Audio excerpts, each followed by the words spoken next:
Reddit, what is the worst cheating story you have ever heard?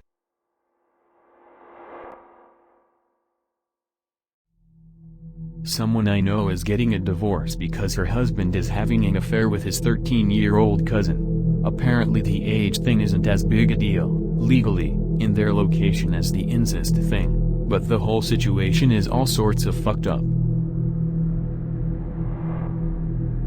I had a former coworker find out his wife was filming a lot of amateur porn being paid next to nothing after being married for a few years.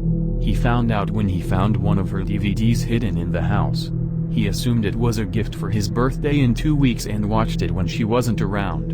When he confronted her, her only reply was she was doing it for him. He imploded after that and needed counseling for a few months after the divorce was finalized.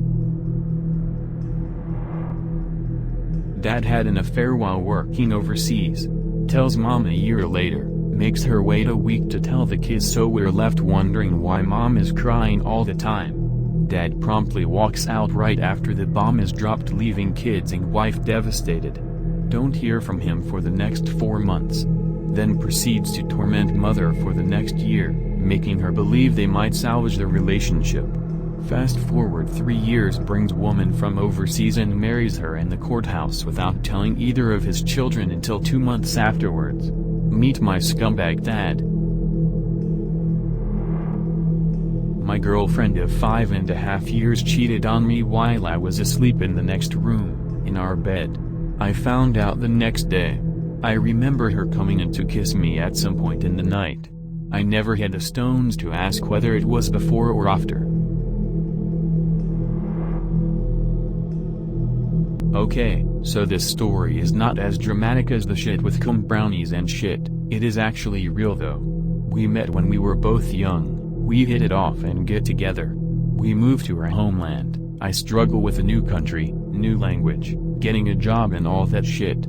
A few years into this I find out there is some other guy, we fight, we make up, she promises not to see him again. I don't want to be a dictator. So when I find out she is still meeting him sometimes for lunch, I just try and be cool. On and off, for years, I would worry about this cunt, and I would ask her regularly if shit between us was cool, and she would make me feel like this was all good. We move cities, we get a nice apartment, we start planning kids. I ask her to marry me, we have a huge engagement party, a year or two later we have a massive sick wedding. We have a crazy honeymoon.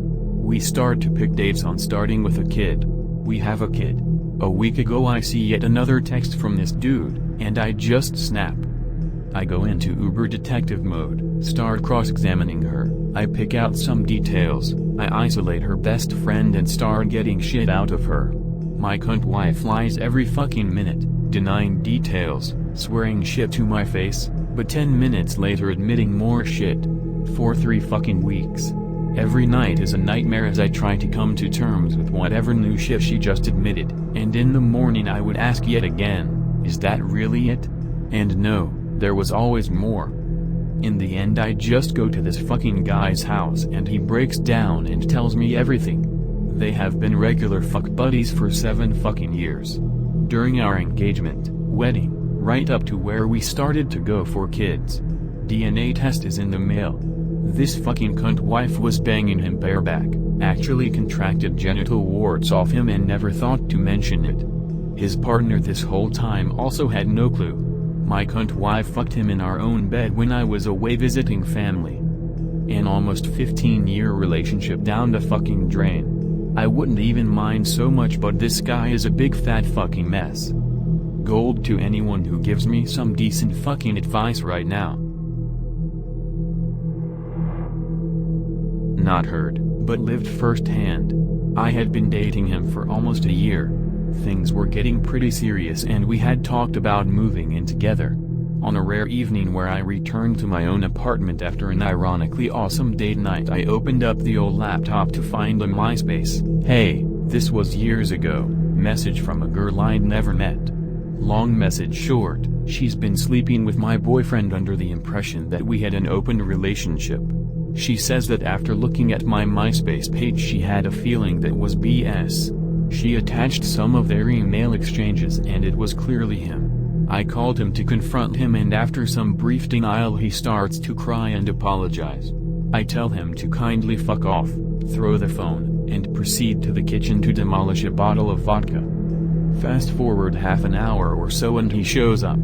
Doesn't knock, just comes in and finds me in the kitchen. He begs and pleads for forgiveness and I'm not hearing it. You could see the crazy eyes switch on at this point.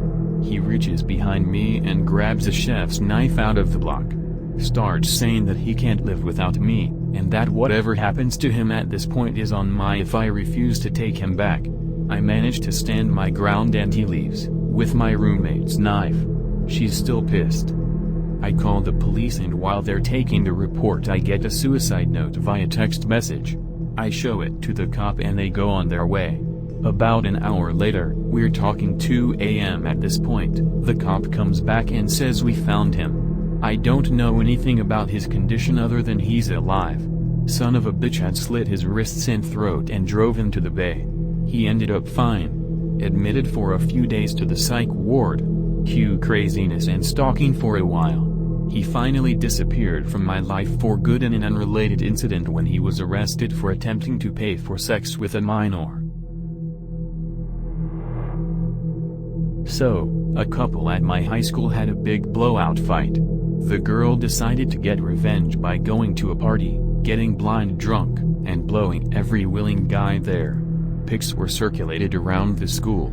The jilted suitor got his hands on a particularly graphic shot featuring his love completely nude in a very compromising situation. He blew this picture up to an 8x10 size, printed off dozens of copies, and plastered them, with industrial glue, all over the front door of her house and on her father's car.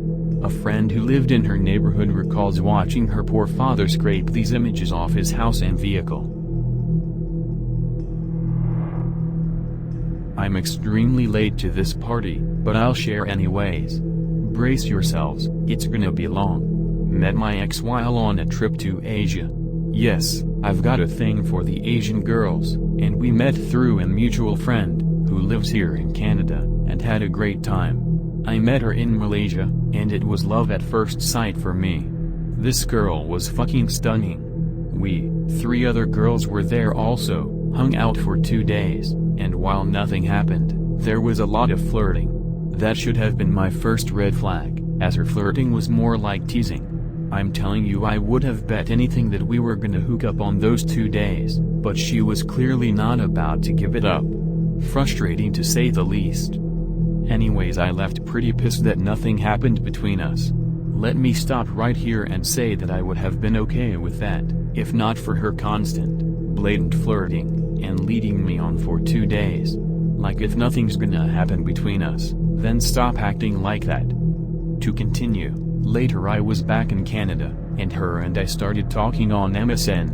That progressed into phone calls, cam shows, and professions of love for each other over the next 5 months. Then comes talking about her coming to see me in Canada. I didn't realize this, but to come from Malaysia to Canada you need a visa, and have to provide proof of employment, and so on to be allowed to visit. Wouldn't you know it, she doesn't work. Anyways, she pulls some strings over there and gets help from someone, probably a guy she's leading on, to falsify some documents for her, and she gets her visa to come see me for a month. She comes here and it is magical. I'm just crazy about her. Her 1 month stay turns to 6 months, then a year. It was such a sweet story. We met for 2 days, half a world away from each other, and fall in love. All the while I'm so in love with her, oh, and fully supporting her financially. She is getting a totally free ride here on me. Fast forward to about the 1 year 9 month mark. She's acting weird, and is all of a sudden very secretive with her phone. Password protected, hiding it, all that bullshit. This was going on for months. She ignores me when I confront her about it, brushing me off with some shit about having her phone protected if she loses it, etc. I fucking know what's up. One day she was in the other room, and I take her phone and plug it into the computer. I can't access her stuff on there through the phone because it's all password blocked, but you better believe I can look through the files on my computer. I opened one photo. It was all I needed to see. She's been cheating on me for months with this Chinese dude, leaving me to pick up the tab for her, and her still living with me, rent and worry-free. That's what she was doing when I was at work. I was crushed. I kicked her out of my house immediately and she moved straight in with him. I just felt like a piece of shit, and very stupid. She's a good fucking scammer for sure. I was a mess. 2 months later I met a way more awesome girl, who lives here, and works, and is not a cunt, and we are still together. Also a side note, my dad passed away early this year, and I was heartbroken again, and for whatever reason, I felt the need to contact this bitch and let her know what happened. Obviously in our almost 2 years together she knew my dad very well. She told me she didn't care and to go fuck myself. Class act all along. TLDR almost imported a girl from Asia, who turned out to be a lying piece of shit who is only looking for a free ride.